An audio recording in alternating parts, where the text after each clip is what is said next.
Assalamualaikum warahmatullahi wabarakatuh. Selamat pagi kelas manajemen pagi G. Sebelumnya saya minta maaf bahwa pada pagi ini saya tidak bisa melaksanakan perkuliahan menggunakan Google Meet. Namun, saya akan coba menjelaskan materi kita pada hari ini menggunakan media YouTube. Nah, materi kita pada hari ini adalah materi lanjutan dari sebelum UTS, di mana saya akan coba menjelaskan mengenai jenis-jenis strategi yang bisa digunakan oleh perusahaan dalam menghadapi berbagai pihak. Nah, contohnya pada materi ini saya akan coba menjelaskan apa saja sih strategi-strategi yang bisa dilakukan oleh perusahaan ya untuk menghadapi pesaingnya ya, menghadapi pemasoknya atau suppliernya, strategi apa yang bisa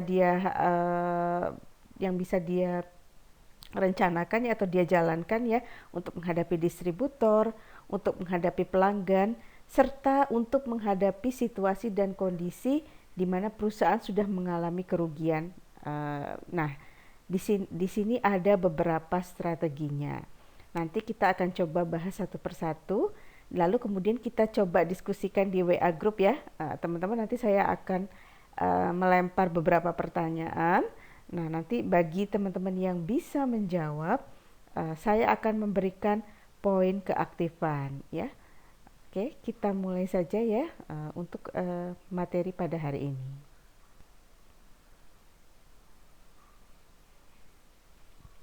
Oke, strategi yang pertama kita mulai dengan strategi integrasi. Nah, strategi ini terdiri dari strategi vertikal, yaitu strategi yang memungkinkan perusahaan untuk dapat mengendalikan distributor, pemasok atau pesaing. Jadi nih, teman-teman semua ya, perusahaan itu juga perlu strategi untuk bagaimana dia menghadapi yang namanya distributor, pemasok atau pesaing. Nah, kita coba bahas satu-satu ya strateginya apa saja. Yang pertama yaitu strategi integrasi ke depan. Nah, strategi ini digunakan untuk meningkatkan kendali atas distributor atau pengecer. Nah, namanya perusahaan, teman-teman, dia kan pasti harus punya distributor ya atau pengecer ya untuk menyalurkan produk dan jasa yang dihasilkannya. Nah, di sini ada beberapa strategi-strategi yang bisa diimplementasikan oleh perusahaan ya untuk mengendalikan distribusi barang dan jasanya dari tempat produksi dia sendiri sampai ke tangan konsumen ya. Oke. Saat ini semakin banyak perusahaan manufaktur yang menjalankan strategi integrasi ke depan dengan cara mendirikan situs web untuk menjual produk mereka secara langsung kepada konsumen. Nah, ini biasanya ini terjadi karena apa, teman-teman? Karena rendahnya biaya ya, karena kalau menggunakan distributor atau pengecer, tentu biayanya akan lebih mahal dan harga barang tersebut akan jatuhnya akan lebih mahal ketika berada di tangan konsumen daripada kalau kita menjual langsung ya. Tentu saja lah ya, tentu barang yang dijual dari pabrik langsung tentu akan lebih murah dibandingkan kalau kita melalui distributor, pengecer dan sebagainya ya. Nah, cuma mampu tidak perusahaan tersebut untuk menjual langsung, itu masalahnya ya. Kalau yang mampu, monggo itu sangat bagus. Tapi kalau yang tidak mampu ya, apalagi kalau barang yang dia jual itu sifatnya retail, tentu tidak bisa dia jual langsung ya. Tentu dia perlu agen, distributor atau pengecer ya untuk menyalurkan produk dan jasanya tersebut sehingga sampai ke tangan konsumen ya. Kemudian ancaman luar bagi penjualan produk secara online ini yaitu berasal dari pemasok yang menggerogoti pangsa pasar katalognya ya. Lanjut, 6 pedoman untuk menentukan saat yang paling tepat menggunakan strategi integrasi ke depan. Ada nih momen-momen tersendiri nih di mana strategi tersebut kita berlakukan atau tidak. Nah, tidak semerta-merta kita langsung berlakukan ya strategi tersebut ya, kita jalankan, tidak. Lihat dulu kondisi dan situasinya ya. Kondisi dan situasinya seperti apa ya. Monggo yang pertama ya. Ketika para distributor organisasi saat ini sangat mahal, ketika distributornya mahal, tidak bisa diandalkan ya, diminta untuk menjadi saluran distribusi, mendistribusikannya mungkin lama ya, sampai di tangan konsumen tuh kok lama, tidak cepat gitu, konsumennya banyak yang komplain ya, atau apa yang dipasok itu kok padahal kita sudah masuk mendistribusikannya 100, tapi kok sampainya di konsumen itu tidak bersamaan 100 ya, nyampainya sedikit-sedikit 20 dulu, 30 dulu ya, sehingga akhirnya konsumen banyak yang kecewa dengan produk dan jasa yang dihasilkan oleh perusahaan kita, teman-teman. Nah, ini hati-hati sekali. Nah, ini kalau sudah seperti ini, perusahaan harus mengambil alih ya, atau mengambil kendali untuk mendistribusikan atau mendistribusikan produk dan jasanya ya. Apakah masih perlu untuk menggunakan distributor yang sama, atau mungkin mengganti atau menggunakan strategi yang lain, atau mungkin disalurkan sendiri ya. Kemudian integrasi ke depan ini juga digunakan teman-teman ketika distributor yang berkualitas sangat terbatas ya, sehingga ya yang distributor yang benar-benar bisa menyalurkan secara mungkin tepat waktu, tepat sasaran ya, ke tangan konsumen yang sesuai dengan sasarannya, itu nggak banyak ya, sedikit jumlahnya. Nah, ini hati-hati nih, berarti perusahaan harus coba memikirkan yang namanya penerapan strategi integrasi ke depan ya. Atau ketika organisasi bersaing dalam industri yang tumbuh dan diharapkan akan terus tumbuh dengan pesat. Nah, ya. Jadi organisasinya itu bersaing nih, di industrinya itu lagi berkembang terus deh gitu. Nah, ya. Nah, ini merupakan salah satu faktor karena jika industri dasarnya goyah, maka integrasi ke depan hanya akan mengurangi kemampuan organisasi untuk berdiversifikasi ya. Jadi intinya apa teman-teman semua?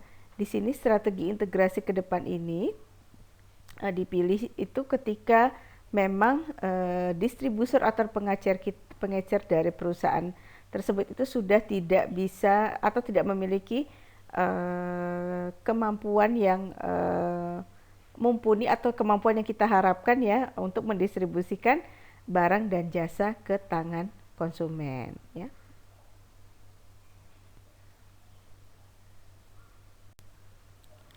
Oke, situasi atau kondisi lain di mana kita bisa menerapkan yang namanya strategi integrasi ke depan, yaitu ketika organisasi mempunyai modal maupun sumber daya manusia yang diperlukan untuk mengolah bisnis baru untuk mendistribusikan produknya sendiri. Jadi kalau perusahaan itu punya modal, punya dana yang cukup untuk mendistribusikan produknya sendiri, monggo silahkan, tidak apa-apa ya. Boleh, itu baru boleh menjalankan namanya strategi integrasi ke depan. Tapi kalau tidak, jangan, karena nanti akan keteteran ya. Lebih baik kita menggunakan jasa distributor ya untuk menyalurkan produk dan jasa yang kita hasilkan ya. Atau bisa juga strategi integrasi ke depan ini diaplikasikan ya ketika proses produksi sangat stabil. Hal ini merupakan pertimbangan karena organisasi dapat meningkatkan kepastian permintaan untuk produknya melalui integrasi ke depan ya. Kalau produksinya stabil, monggo tidak ada masalah ya, karena berapapun nanti permintaan dari konsumen pasti kita bisa memenuhinya teman-teman ya. Perusahaan pasti bisa memenuhinya. Jadi tidak perlu lagi meminta bantuan dari distributor atau pengecer ya. Atau strategi ini bisa diterapkan ketika para distributor atau pengecer saat ini mempunyai margin keuntungan yang tinggi. Keadaan ini menunjukkan bahwa perusahaan dapat mendistribusikan produknya sendiri dan memberi harga yang lebih bersaing dengan melakukan integrasi ke depan. Nah, intinya teman-teman, integrasi ke depan ini perusahaan itu mereka menyalurkan sendiri produk dan jasanya. Sehingga apa? Kalau mereka menyalurkan sendiri, teman-teman, otomatis kan harga itu akan lebih murah sampai ke tangan konsumen ya.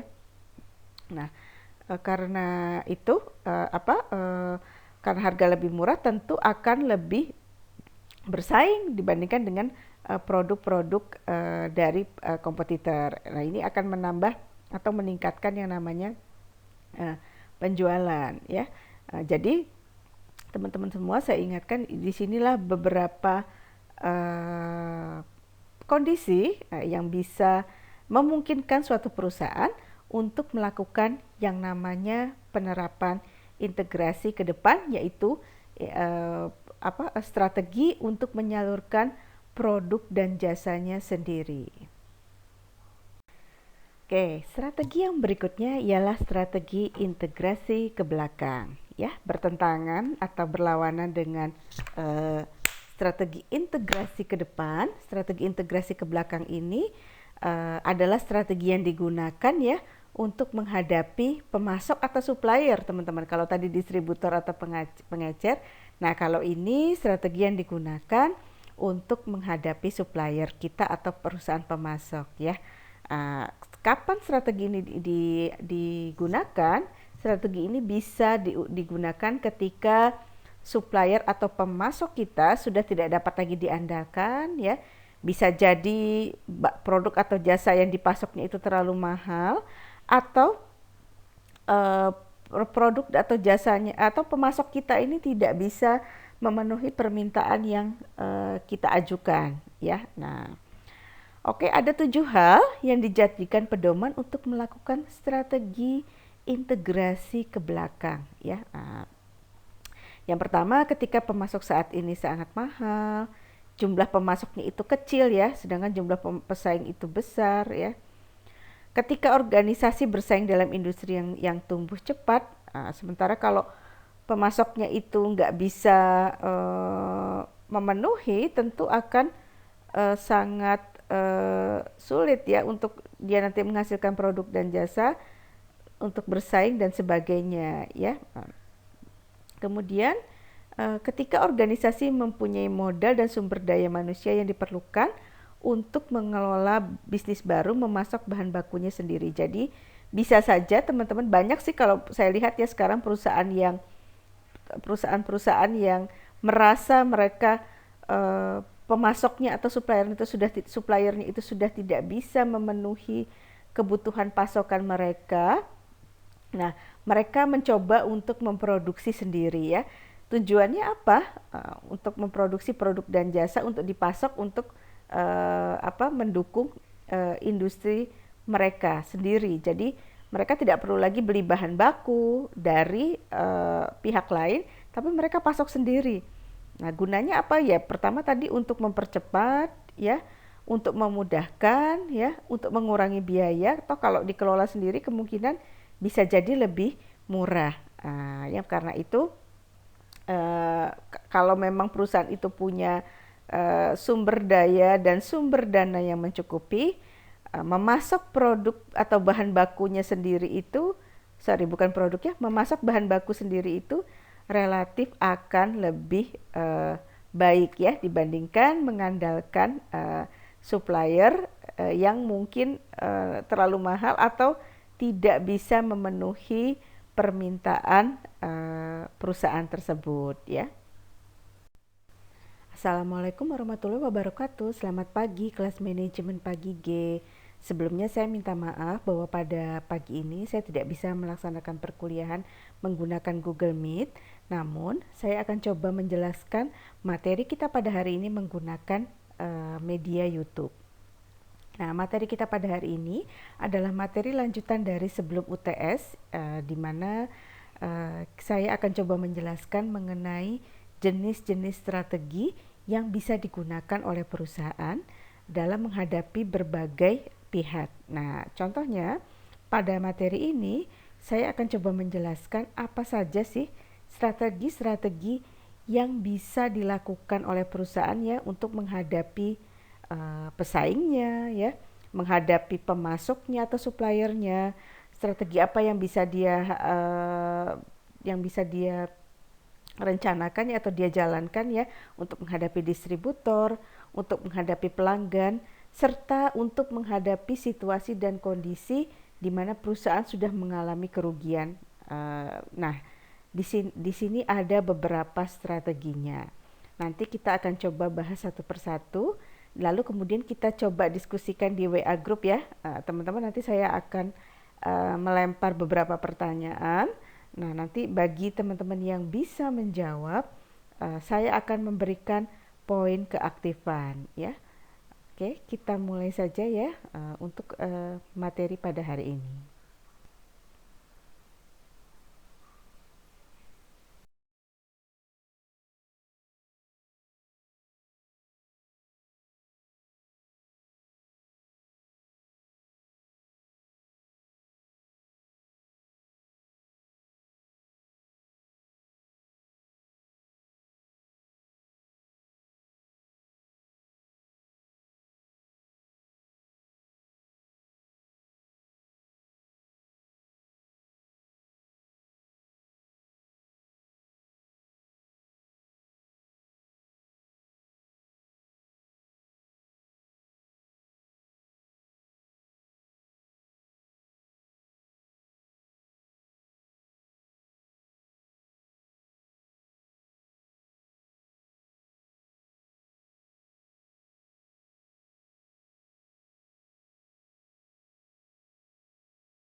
Baik, strategi berikutnya yaitu strategi intensif. Nah, strategi ini meliputi yang namanya penetrasi pasar.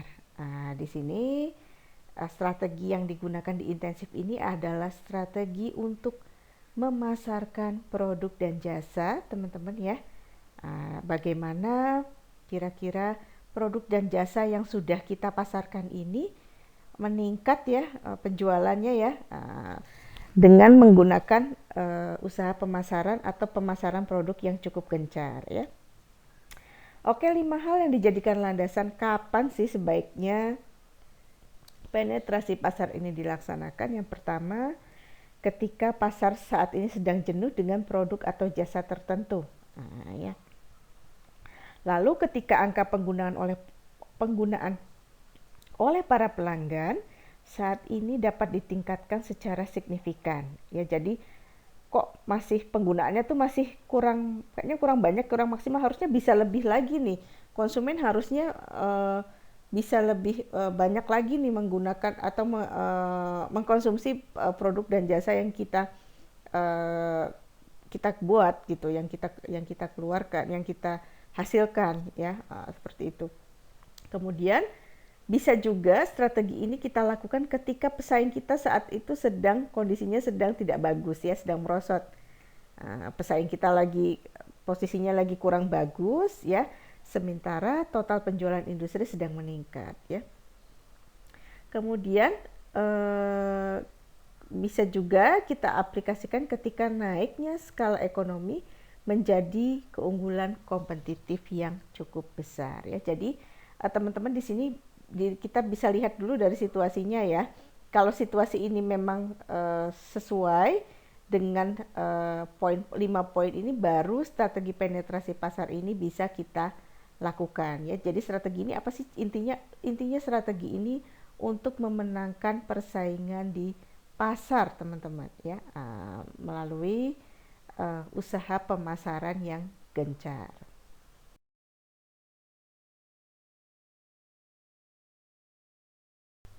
Nah, strategi intensif ini caranya bagaimana? Ya, biasanya yang pertama itu bisa dengan dilakukan dengan yang namanya pengembangan produk ya. Strategi intensif itu biasanya yang digunakan yaitu dengan cara pengembangan produk, di mana strategi ini berupaya untuk meningkatkan penjualan dengan memperbaiki atau memodifikasi produk atau jasa yang sudah ada. Jadi tidak perlu kita jangan sampai kesulitan ya. Kalau membuat produk baru itu kan sangat sulit ya teman-teman ya.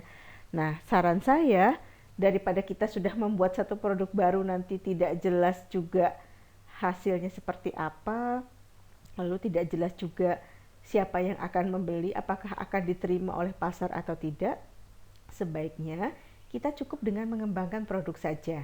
Ya, jadi produk yang sudah ada ya kita modifikasi menjadi lebih baik atau mempunyai fungsi yang lebih baik atau yang berbeda tapi mungkin lebih baik atau fungsinya mungkin lebih variatif ya, sehingga itu malah akan lebih mudah diterima oleh konsumen dan resiko kita untuk memasarkan produk, kegagalan untuk memasarkan produk tersebut itu juga jauh lebih kecil dibandingkan kita betul-betul membuat produk yang baru.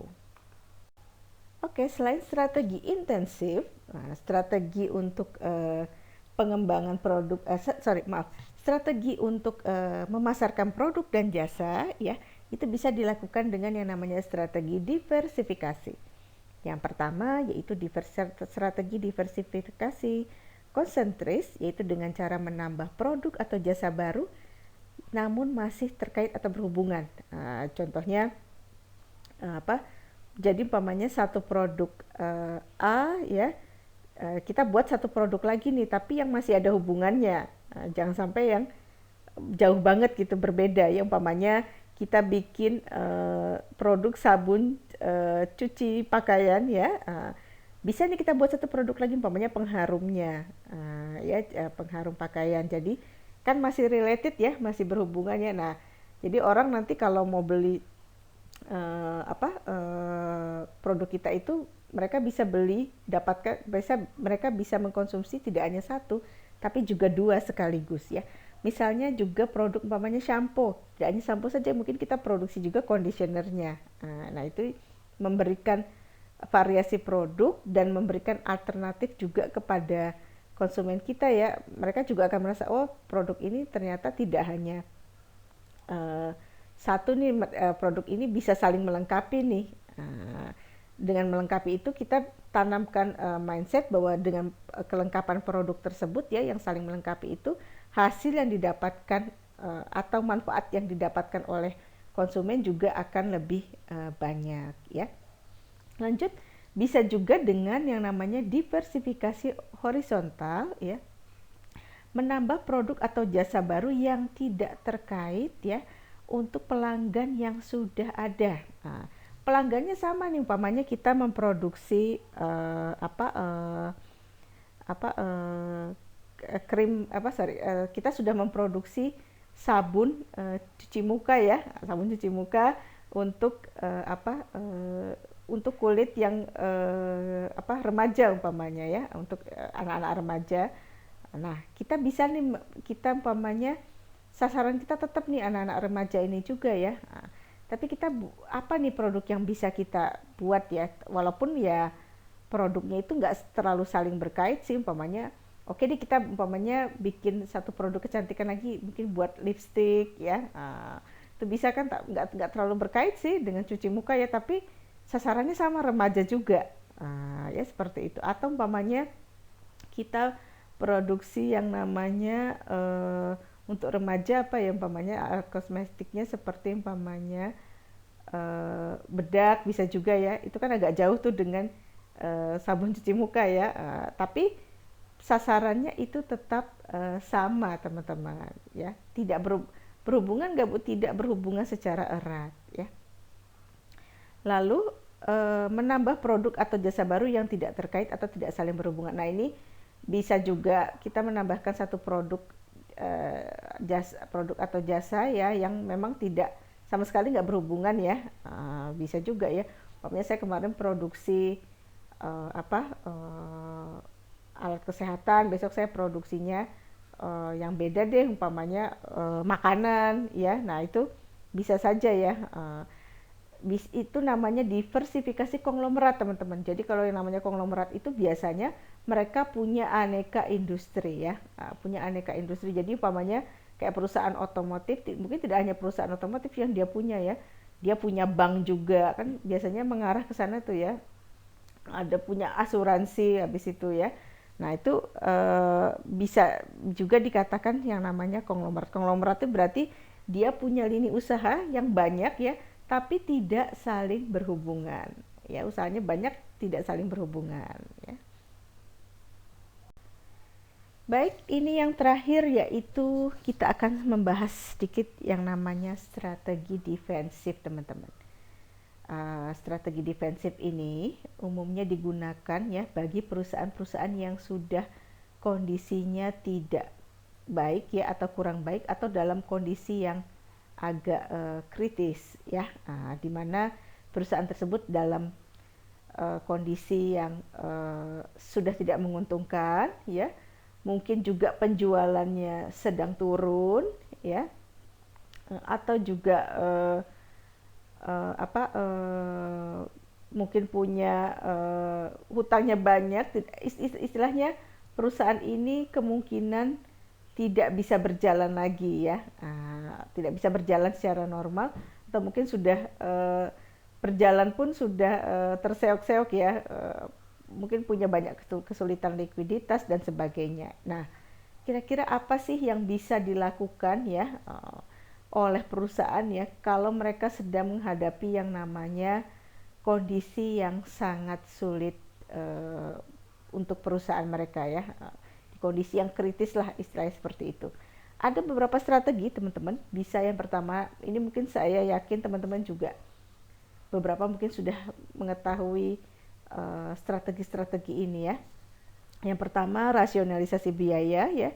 Rasionalisasi biaya ini terjadi ketika suatu organisasi melakukan restrukturisasi melalui penghematan biaya. Jadi umpamanya supaya perusahaan itu tetap bisa berjalan ya, karena laba itu kan sedang turun ya, perusahaannya belum bangkrut sih teman-teman ya, tapi labanya tuh cenderungnya terus menurun gitu. Nah, perusahaan itu perlu strategi, perlu taktik supaya mereka tetap bisa bertahan ya walaupun penjualannya labanya turun ya. Sama mungkin ini bisa dirasakan oleh perusahaan-perusahaan sekarang pada waktu mereka pada masa pandemi ini ya teman-teman ya, bagaimana penjualan turun ya, kemudian laba turun tapi mereka harus bisa bertahan. Nah, caranya apa? Dengan cara penghematan atau rasionalisasi biaya.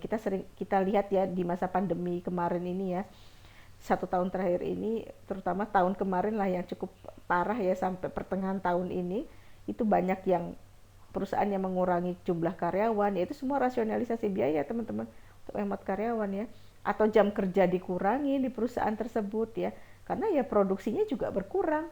Kenapa produksinya berkurang? Yang beli produknya juga berkurang ya, karena terdampak oleh pandemi. Nah, itu bisa disiasati dengan yang namanya rasionalisasi biaya ya. Atau kalau ini sudah tidak bisa juga ya, bisa juga dengan yang namanya divestasi teman-teman ya. Di sini menjual suatu divisi atau bagian dari organisasi yang bertujuan untuk meningkatkan modal yang selanjutnya akan digunakan untuk akuisisi atau investasi strategis lebih lanjut ya. Jadi ya sudahlah, daripada rasionalisasi biayanya ternyata masih belum menutup masalah pembiayaan di perusahaan tersebut ya, karena keuntungannya terus menurun. Bagaimana kalau salah satu divisi kita jual saja ya, atau bagian organisasi kita jual saja. Nah, dengan kita menjual divisi tersebut maka kita akan mendapatkan dana lagi kan teman-teman ya. Nah, itu bisa digunakan untuk operasional perusahaan, untuk menghidupkan lagi operasional perusahaan ya. Tapi kalau sudah rasionalisasi biaya tidak bisa juga ya, kemudian divestasi tidak bisa juga, apa yang dilakukan? Ya sudah, yang terakhir yaitu likuidasi. Likuidasi ini ya kalau memang perusahaan sudah tidak bisa berjalan lagi teman-teman ya, sementara kewajibannya juga menumpuk yang harus dibayar ya, tapi dia tidak bisa membayar. Nah, bisa caranya yaitu dengan cara likuidasi, yaitu menjual semua aset perusahaan secara bertahap sesuai nilai nyata aset tersebut. Nanti dari hasil penjualan itulah dia bisa melunasi seluruh kewajibannya ya. Baik teman-teman semua, demikianlah materi kita pada hari ini. monggo setelah materi ini teman-teman boleh simak baik-baik ya. Nanti setelah ini saya akan memberikan pertanyaan di WA group untuk diskusi kita pada hari ini ya. Monggo saya bagi teman-teman yang bisa menjawab pertanyaan atau mungkin membantu menjawab pertanyaan, itu akan saya berikan poin keaktifan ya untuk perkuliahan pada hari ini ya. Oke, demikian sebelumnya, sekian dari saya. Wassalamualaikum warahmatullahi wabarakatuh.